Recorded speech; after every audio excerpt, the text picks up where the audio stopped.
মৰমৰ ছাত্ৰ-ছাত্ৰীসকল, আজি আমি ক্লাছ 4ৰ পেট পৰীক্ষাৰ যিখন কোৱেশ্চন পেপাৰ, এই কোৱেশ্চন পেপাৰখন এইটো ভিডিঅ'ত আলোচনা কৰিম।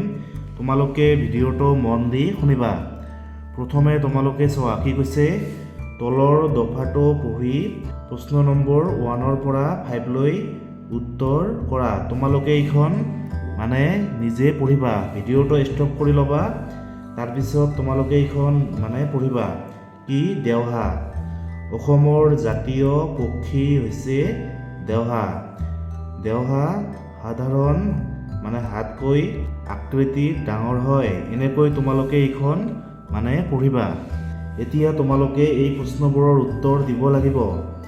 প্ৰথমে নাম্বাৰ 1, মতা দেওহাৰ ঠোঁটৰ বৰণ কি? ইয়াৰ শুদ্ধ উত্তৰ কি হ'ব? অপশ্যন এ, কলা। তাৰপিছত নাম্বাৰ 2, দেওহাঁহৰ দেহৰ দৈৰ্ঘ্য কিমান? শুদ্ধ উত্তৰ অপশ্যন চি, এইটো হ'ব। তাৰপিছত নাম্বাৰ 3, এটা বিশেষ প্ৰজাতিৰ হাঁহবিধক অসমত কিয় দেওহা বুলি কোৱা হয়? ইয়াৰ শুদ্ধ অপশ্যন কোনটো হ'ব? নাম্বাৰ চি, এই বিৰল প্ৰজাতিৰ হাঁহবিধৰ এক বিশেষ ধৰণৰ মাতৰ বাবে ইয়াক কি কয়? দেওহা বুলি কোৱা হয়। তাৰপিছত নাম্বাৰ 4, তলৰ কোনটো শব্দই কলা শব্দটোৰ বিপৰীত অৰ্থ বুজাইছে? কলাৰ বিপৰীত কি? বগা। তাৰপিছত নাম্বাৰ 5, দেওহাঁহৰ আকৃতিত ডাঙৰ হয়। এই বাক্যটোত থকা বিশেষ্য পদ কোনটো? কোনটো হ'ব? দেওহা। বিশেষ্য পদ হৈছে কি? যিবিলাক পদে নাম বুজায়, কোনো ঠাইৰ নাম, জীৱ জন্তুৰ নাম, তাৰপিছত ফল মূলৰ নাম, মানুহৰ নাম বুজালে কি হয়? এইটো হয় বিশেষ্য পদ। তলৰ দফাটো পঢ়ি প্ৰশ্ন নম্বৰ 6ৰ পৰা 10লৈ উত্তৰ কৰা। গাঁৱৰ খেলপথাৰখন? যদুহঁতৰ গাঁওখনৰ নাম পদুমণি। পদুমণি গাঁৱত এখন খেলপথাৰ আছে। খেলপথাৰখন আহল বহল। খেলপথাৰখনৰ পূব দিশত এখন ফলৰ বাগিচা আৰু পশ্চিম দিশত কি খাৰজান নদীখন আছে। তোমালোকে এইখন এনেকৈ পঢ়িবা। তাৰপিছত এতিয়া তোমালোকে উত্তৰ দিব লাগিব, প্ৰশ্নবোৰৰ উত্তৰ দিব লাগিব। নাম্বাৰ 6, খেলপথাৰখনত বাৰ্ষিক ক্ৰীড়াত কি খেল অনুষ্ঠিত হয়? ইয়াৰ শুদ্ধ উত্তৰ কোনটো হ'ব? Option B, cricket. তাৰপিছত নাম্বাৰ 7, কি কৈছে? খেলপথাৰখনৰ পূব দিশত কি আছে? ইয়াৰ শুদ্ধ অপশ্যন কোনটো হ'ব? অপশ্যন বি, ফলৰ বাগিচা। তাৰপিছত নাম্বাৰ 8, খেলপথাৰখনৰ বাবে চৰকাৰে কিয় সাহায্য ঘোষণা কৰিছে? শুদ্ধ উত্তৰ হ'ব অপশ্যন এ, বানপানীত যথেষ্ট ক্ষতি হোৱাৰ বাবে। তাৰপিছত নাম্বাৰ 9, কি কৈছে? তলৰ কোনটো ভাল শব্দৰ বিপৰীত শব্দ? ভালৰ বিপৰীত কি? ভাল, বেয়া। তাৰপিছত নাম্বাৰ 10, তলৰ বাক্যশাৰীত বিশেষ্য পদ কোনটো? সেই খেলপথাৰখন বৰ আহল বহল। ইয়াত বিশেষ্য পদ কোনটো? খেলপথাৰখন। ৰিড দ্য ফলোয়িং লেটাৰ, এই লেটাৰখন পঢ়া, এই চিঠিখন পঢ়া, এণ্ড এনচাৰ দ্য কুৱেশ্যনছ, আৰু প্ৰশ্নবোৰৰ উত্তৰ দিয়া from question number 11 to question number 15। Question number 11ৰ পৰা কুৱেশ্যন নম্বৰ 15লৈকে প্ৰশ্নবোৰৰ উত্তৰ দিয়া। Dear Aman, I hope you are doing well. I want to tell you about my birthday which was last Wednesday. এনেকৈ তোমালোকে এইখন পঢ়িবা। এতিয়া তোমালোকে তলৰ প্ৰশ্নবিলাকৰ উত্তৰ দিব লাগিব। প্ৰথমে number 11, which of the following gifts was given by Pritam's father.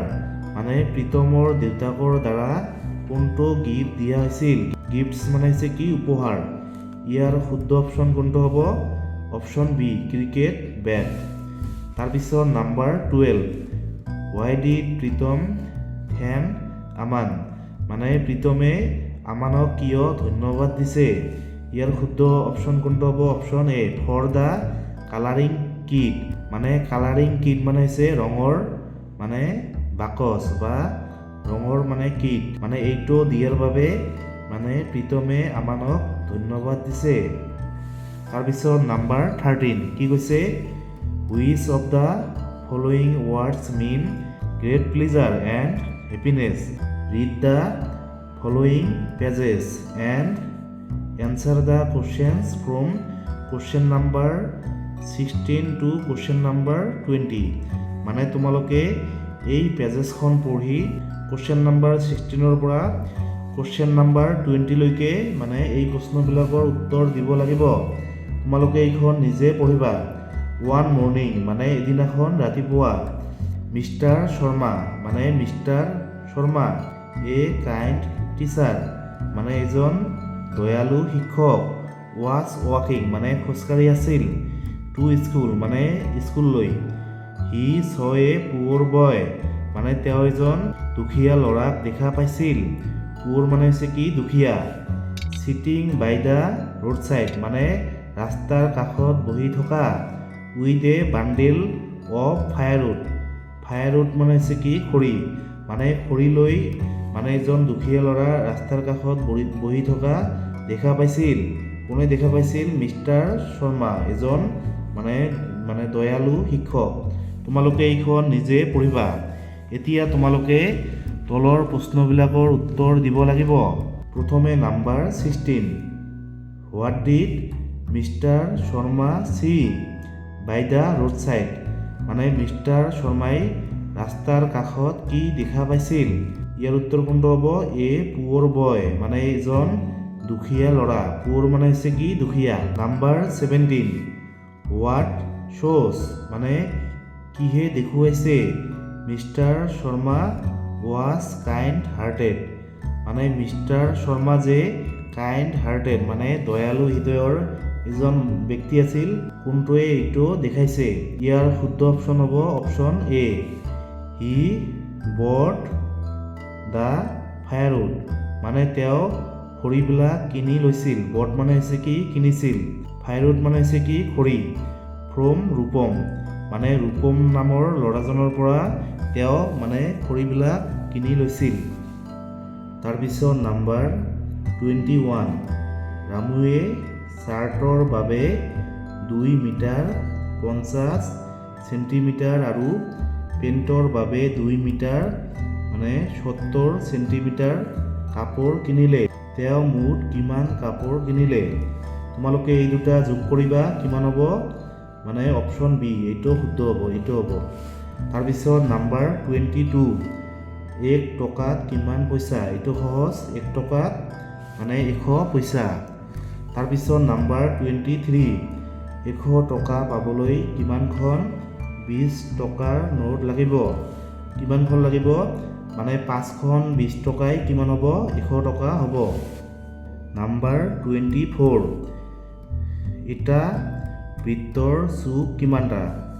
বৃত্ত হৈছে কি গোল বৃত্ত। বৃত্তৰ কি কোনো চুক বা কোণ নাথাকে। এই নম্বৰটো শুদ্ধ হ'ব। তাৰপিছত নাম্বাৰ 25 এটা বৃত্তৰ ব্যাসাৰ্ধ 9 চেণ্টিমিটাৰ। বৃত্তটোৰ ব্যাস কিমান। ইয়াৰ শুদ্ধ অপশ্যন কোনটো হ'ব মানে 18 চেণ্টিমিটাৰ। তাৰপিছত নাম্বাৰ 26 তলৰ চানেকিৰ পৰৱৰ্তী সংখ্যাটো কি। ইয়াৰ শুদ্ধ অপশ্যন কি হ'ব অপশ্যন বি। নাম্বাৰ 27 মানে 3টা অংক বিশিষ্ট আটাইতকৈ সৰু সংখ্যাটোৰ লগত 9ৰে পূৰণ কৰিলে পূৰণফল কিমান হ'ব। 3টা অংক বিশিষ্ট আটাইতকৈ সৰু সংখ্যা কি 100 মানে 100ক যদি আমি 9ৰে পূৰণ কৰোঁ তেনেহ'লে কি পাম 900। তাৰপিছত 28 তলৰ দণ্ড চিত্ৰত চতুৰ্থ শ্ৰেণীৰ শিক্ষাৰ্থীৰ প্ৰিয় খেলসমূহ দিয়া হৈছে। ইফালে হৈছে কি শিক্ষাৰ্থীৰ সংখ্যা ইফালে হৈছে খেলৰ নাম মানে ফুটবল। ফুটবল কিমানজনে ভাল পায় 1 2 3 4 5জন। 5জনে কি মানে ফুটবল ভাল পায়। যদি এইটো চিহ্ন দিছে সমান 1জন শিক্ষাৰ্থী বুলি ধৰা হয় তেন্তে ফুটবল আৰু কাবাডী দুয়োটাই প্ৰিয় শিক্ষাৰ্থীৰ সংখ্যা কিমান? ইয়াৰ শুদ্ধ অপশ্যন কোনটো হ'ব? অপশ্যন চি, কিমান হ'ব? 9জন হ'ব। তাৰপিছত নাম্বাৰ 29, যদি এটা সপ্তাহত 7 দিন থাকে তেন্তে 42 দিনত কিমান সপ্তাহ হ'ব? তোমালোকে মানে 7ৰে 42ক হৰণ কৰিবা, কিমান হ'ব? মানে 6 সপ্তাহ। তাৰপিছত নাম্বাৰ 30, 36 ভাগ 7ৰ হৰণফলত ভাগশেষ কিমান? ইয়াৰ শুদ্ধ অপশ্যন কোনটো হ'ব? 1। তাৰপিছত 31, মগুমাহ কোন প্ৰকাৰৰ শস্য? ইয়াৰ শুদ্ধ অপশ্যন কোনটো হ'ব? মাহজাতীয় মানে শস্য। তাৰপিছত নাম্বাৰ 32, আমাক কিয় প্ৰাথমিক চিকিৎসাৰ বাকচৰ প্ৰয়োজন? ইয়াৰ শুদ্ধ অপশ্যন কোনটো হ'ব? অপশ্যন চি, মানে দুৰ্ঘটনা নাইবা আঘাতৰ তাৎক্ষণিক চিকিৎসা কৰিবলৈ আমাক মানে প্ৰাথমিক চিকিৎসা বাকচৰ প্ৰয়োজন। তাৰপিছত নাম্বাৰ 33, কোনকেইটা মাহত মানে 10 দিনৰ বাবে ওনাম উৎসৱ পালন কৰা হয়? ইয়াৰ শুদ্ধ অপশ্যন কোনটো হ'ব? অপশ্যন ডি, শাওণ ভাদ। তাৰপিছত নাম্বাৰ 34, তলৰ কোনটো ভাৰতৰ ৰাষ্ট্ৰীয় পতাকাখনৰ দিশ আৰু প্ৰস্থৰ সঠিক অনুপাত? ইয়াৰ শুদ্ধ উত্তৰ হ'ব অপশ্যন এ, 3:2। তাৰপিছত নাম্বাৰ 35, কোন প্ৰকাৰৰ শস্য অসমত যথেষ্ট পৰিমাণে উৎপাদন কৰা হয়? অপশ্যন বি, ধান, মাহ, মৰাপাট। নাম্বাৰ 36, নিয়মিত যোগাসন আৰু প্ৰণায়াম আমাৰ শৰীৰৰ বাবে কিয় গুৰুত্বপূৰ্ণ? ইয়াৰ উত্তৰ কি হ'ব? অপশ্যন ডি, আমাক মানসিক আৰু শাৰীৰিকভাৱে সুস্থ কৰি ৰাখে। তাৰপিছত নাম্বাৰ 37, জ্বলি থকা মম এডাল এটা গিলাচেৰে ঢাকি দিলে মমডাল নুমাই যায়, কিহৰ বাবে এনেকুৱা হয়? ইয়াৰ শুদ্ধ অপশ্যনটো কি হ'ব? অপশ্যন বি, মানে অক্সিজেনৰ অভাৱৰ বাবে। তাৰপিছত 38, বিনা খৰচত কিতাপ আনি পঢ়িবলৈ কোনটো সামাজিক অনুষ্ঠানে সহায় কৰে? ইয়াৰ শুদ্ধ অপশ্যন কি হ'ব? অপশ্যন চি, মানে পুথিভঁৰাল মানে লাইব্ৰেৰী। তাৰপিছত 39, তলত দিয়া জনজাতি আৰু তেওঁলোকৰ উৎসৱৰ শুদ্ধ যোৰাটো চিনাক্ত কৰা। অপশ্যন এ, মানে বড়োসকলে বৈশাগু উৎসৱ পালন কৰে।